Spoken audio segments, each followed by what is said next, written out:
I'm the chair currently of the design review. Okay. Chair of the design review committee. James Hall, PROVO citizen. George Bills, design review. First item. Yeah, we'd love to hear. Okay, so design review committee, August 25th, we have one item today. It's Dudley Associates requesting design review approval for 207 townhome units in a proposed medium density residential zone located approximately at 5544 River Run Drive in the River Bottoms neighborhood. So to associate you with where that's at, it's right adjacent to the Heritage School, between kind of the River Bottoms, northeast of River Bottoms Office Park and west of the river on North University Ave there. Currently vacant, so they are going through a project plan, concept plan and rezone applications, but today we're just reviewing the architecture of their units. So here is the layout of the residential units. You can see their conceptual landscaping plan as well as their open space amenities. For the architecture itself, we do have renderings as well as flat elevations with the materials board for reference. Perspectives, additional building elevations. And when it comes for your decision, I've got the related relevant code sections that apply to these properties. So I believe the applicants are online. I'm happy to scroll through anything. If they need me to change the slide, let me know. But I would turn my time over to them. I'll hand the materials board up to the design review committee now. And then presenter, can you hear us?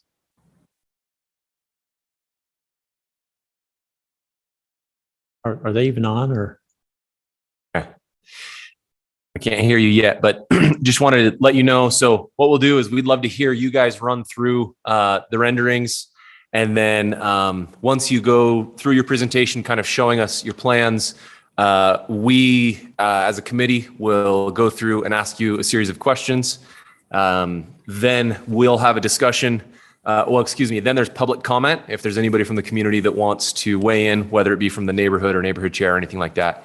And then we will have a discussion about a motion to move forward. So that's kind of the format. So if you're there, we'd love for you to walk us through some of these plans.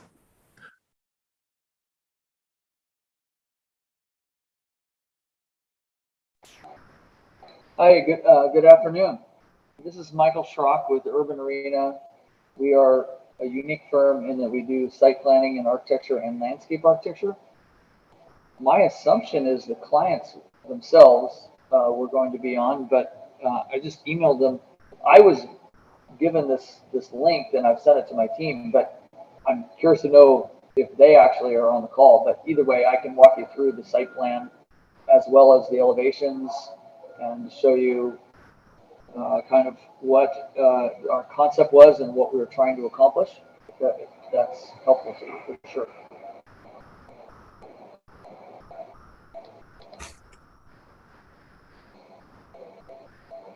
Yeah, let us know if they reply to your email. Yeah, exactly. Hey, Aaron, this is Rachel. Am I to let people in or are you letting people in? We have quite a few attendees.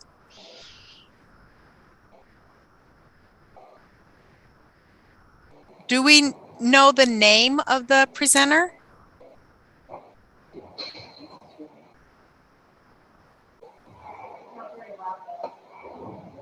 Good. This is Michael Schrock with Urban Arena. Were you able to hear my comments previously? I heard from you, Michael. I'm just wondering, okay. I've got quite a few people online. I just don't know the name of the presenters. Do you know who the name of the presenter? It would maybe be Jim Ivory or Jamie Chapman. Okay. Would be the clients. Okay. I'm letting Jamie in now.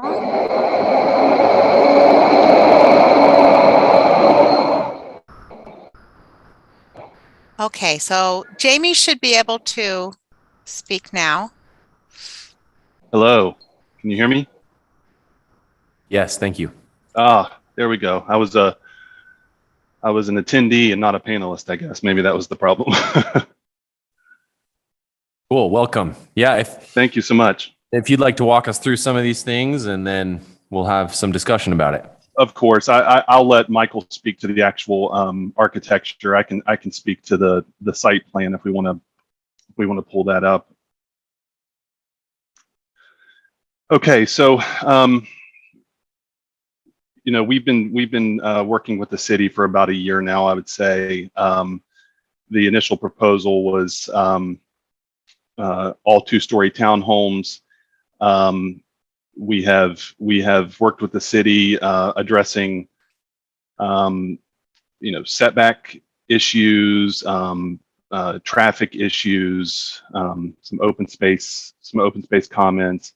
The plan has shifted, and I believe I think we're actually at 198 units. There's been some you know, back and forth the units as you work through design. You're always you know, adding and dropping units as you go. But yeah, so now we have a mix of 2- and 3-story townhomes. You know, we've tried to orient them to provide great views of the river, taking advantage of the Great Provo River, also views of the mountains in the distance. We've as you can see, there's a central road that connects River Run Drive to 1550 East, which addressed both Provo and the city of Orem comments. All are rear load townhomes. We're providing extensive open space, meeting more than meeting city minimum code. We're also providing as you can see, the pedestrian bridge that connects to 5600 North. We're also providing an open area there for a future. The city of Provo had asked for the potential of putting in a future road there and improving that bridge for vehicular access. And so we provided open area there for reservation of public right of way, perhaps. As you can see, we also have our pool and amenity space up there against the Provo River. What you see in kind of a purplish color is actually the community house, community building, leasing office, et cetera. And so what you also see there is you kind of see a little type of what's represented as kind of a stream. It really is there's an existing Provo existing canal that comes from the property in Orem, connects all the way through this property to just right there at that knuckle on River Run Drive. And so we're proposing to reorient that canal to make a you know, nice little landscape feature. It's wet sometimes of the year and it's dry sometimes of the year. So really just, you know, taking advantage of that feature and connecting it. It's also very nice, as you can see in the development there to the southeast or southwest of us. So yeah, really excited about the product. And I'll turn it over to Michael to discuss the architectural elements. Thank you, Jamie. Can you guys hear me still? Yeah, we can. Thank you. Great, perfect. So actually, if you could go to the site plan just for a second, I just wanted to add one more thing. What most people do is they absolutely cram units into site plans. Density is everything. Number of units is everything. These guys have really approached it very differently. The owner really wants to have an amenity that is for everyone, not just for them. Not only the public trails, but if you can look at the white kind of walkways, they connect everywhere. We have like a trail going all the way around the edge. We have a trail going down the Provo River, and it's all very connected, all very with pedestrian crossings across the road that kind of cuts through the site. We've worked really hard to kind of connect all the walkways so that there's a safe pedestrian access throughout the entire project, so that someone can very easily and safely walk from their unit over to the pool or out to the river, or do a full, I think it's a half-mile loop all the way around the project with the walkways. What we've done is we've intermixed It's mostly two-story, and it's not really shown clearly on this, but what we really wanted to do is typically townhomes face one way and then the garage is on the other side. What we really did is along signature elements, we widened some of the units out, and it would be, without a pointer, I could point out to, but any end unit is what I'd call it, that is on the edges of these townhomes are all, I'll call them wrapping units. And so instead of a typical 22-foot wide townhome, they're actually wrap a corner. So there's living space on the edge, and they're very decorative, and they often have wrapping porches. And so we wanted this kind of diagonal feel. So not just these townhomes not just feel good from the front, which is the typical way, but they also feel good from the sides, and they actually have this architecture that wraps around it. And then now you can go to the elevations. And then what we did is, instead of designing all these townhomes the same, which is the typical, we actually wanted to provide two different studies. And this is like elevation A, which is more open gables, and then the other way is more of a roof pitch that's a high roof pitch. And so we provided not just color boards for these, so it's different color schemes for the different ones, but then it's also very different architecture. And you can see what we've done is to put in 3-story townhomes in the middle. And what that does is it really breaks this up architecturally so that it's not so flat. And so it undulates the mountain range in the background, and so that there's this up and down feel to the architecture. And the thought was we really tried to design it where someone really gets their sense of ownership, is what I'd call it. The person that's on the ends, they feel that they've got their name. So instead of doing this in a very much easier to build, cheaper to build way, so the whole thing is the same. Aesthetically, we did it more in a vertical format so that you really have a sense of your townhome. And in fact, your home is what really the idea of it is. We've also gone and supersized garages so that there's double truck garages is what I call it. We call them the Raptor garages. We've really gone to this next level, really pushed by the ownership to really create a place that is not seen yet. This would be a very high-end neighborhood, super high quality materials and architecture.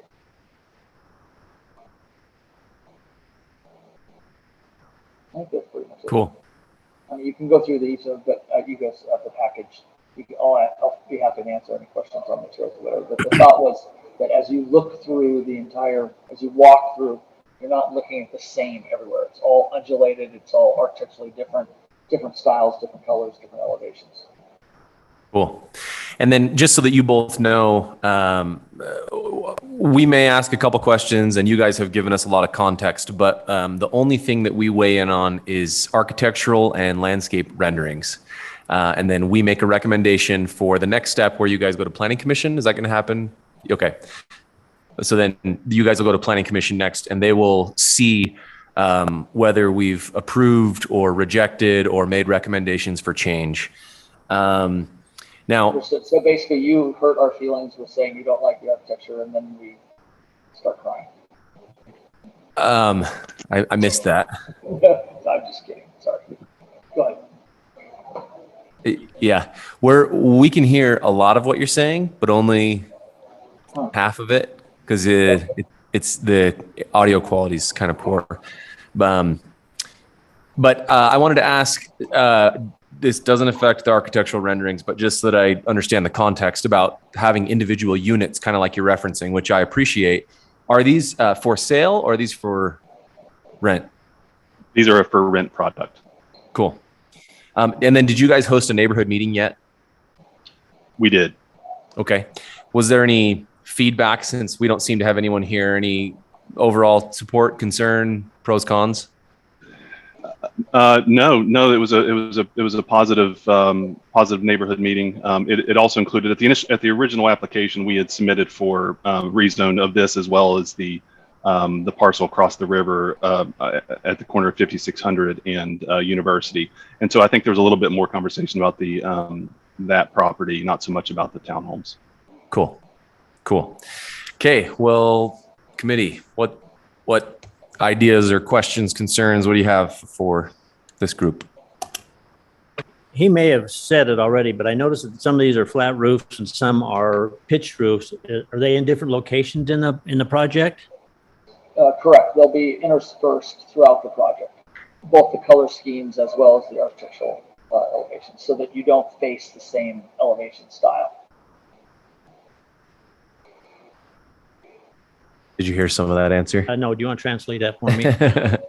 Basically, yeah, I think they're separate, but that's all I gathered. Yeah, the idea is to have them interspersed throughout the community so that each building block looks different. Each, you're not always facing the same style along the same street, et cetera. That helps. Thank you.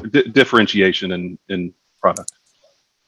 Cool. Thank you. I guess the other question I had was, can we get a location of where, I know we've got what you've shown us, but can we go out a little bit further and see what else is around this?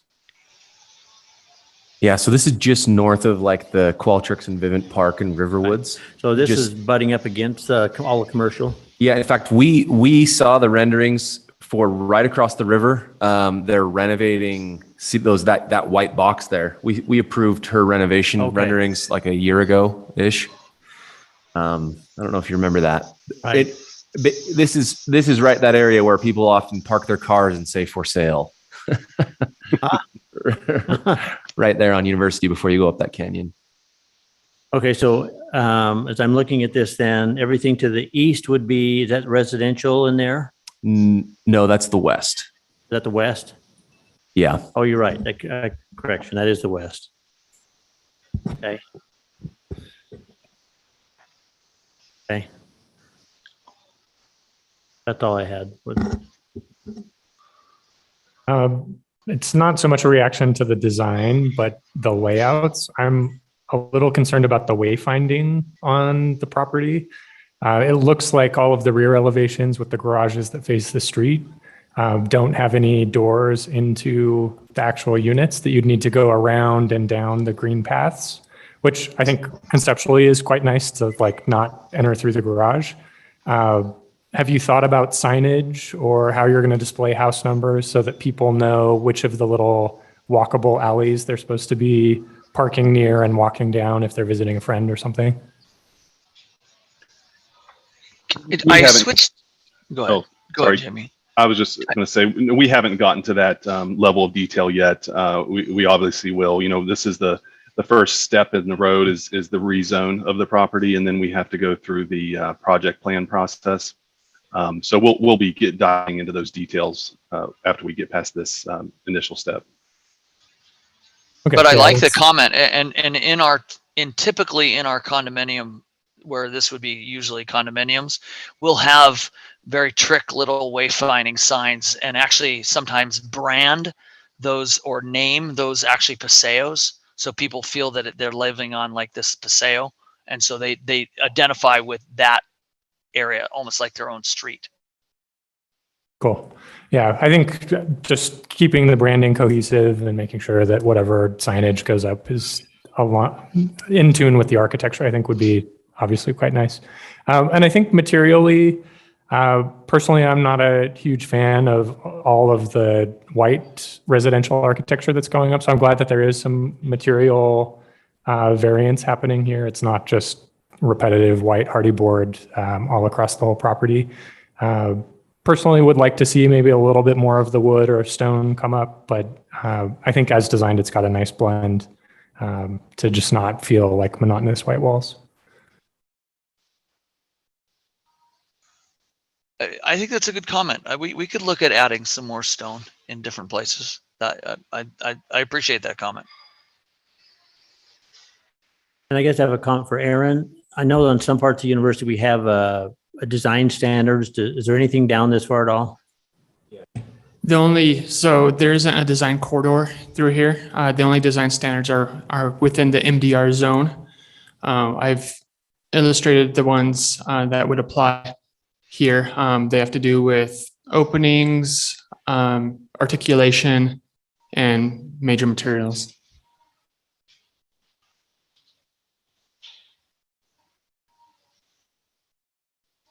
And then for both the architect and maybe for Aaron, when we look at lists like this and it says stone and wood, and I mean, I don't know. I understand I'm disconnected because I'm not a developer, but when it says wood, nobody's really using wood. This is not real wood. So that counts, right? That because it looks like wood. Correct. Yeah, That's the point. It's an approved major material, even the faux wood. Yep. I know that as a developer, it's way more sustainable long term and easier to maintain, but it just hurts my heart that it's not real wood. That's all.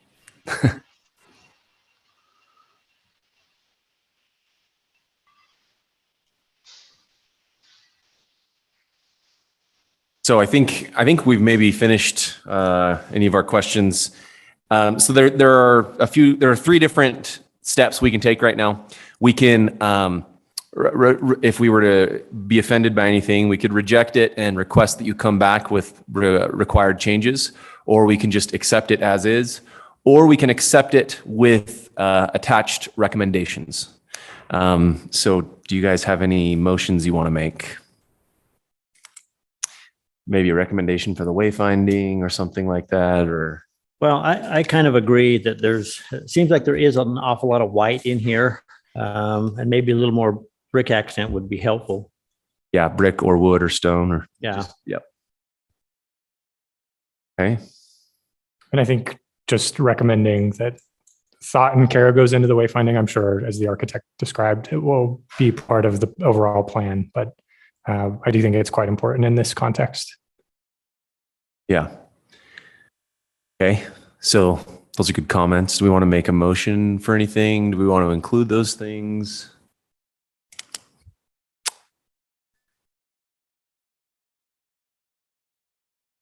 They can just add the that they add more, cut back on maybe on the white and add more brick and stone. Yeah, I'm fine with that being the recommendation. I don't know, brick isn't in the current palette, and Probably just stone and wood. Or stone and wood. stone and wood, yeah. And I'm glad that there's not fake hardy board brick, at least that I'm seeing in the rendering. So, yeah, so I think we would, I can propose a motion that we approve with recommendations to place care and attention in the wayfinding, and also to incorporate more of the stone and wood in the facades to break up more of the white space. Awesome. I would second I'll that. second that. Okay. And then all in favor? Aye. Yeah. Okay. Aaron, is there anything else you need from us? That's it. You can adjourn. Okay. Okay. Thanks, presenters. This is a great product. Sometimes we have more difficult comments to make. So I think it looks good. Thank you so you, much. guys. We were Appreciate hoping that we had done a really good job of being in advance of the design standards and really wanted to provide a really great product here. So appreciate your feedback. Yeah. Thank you. Thank you, guys. Thanks.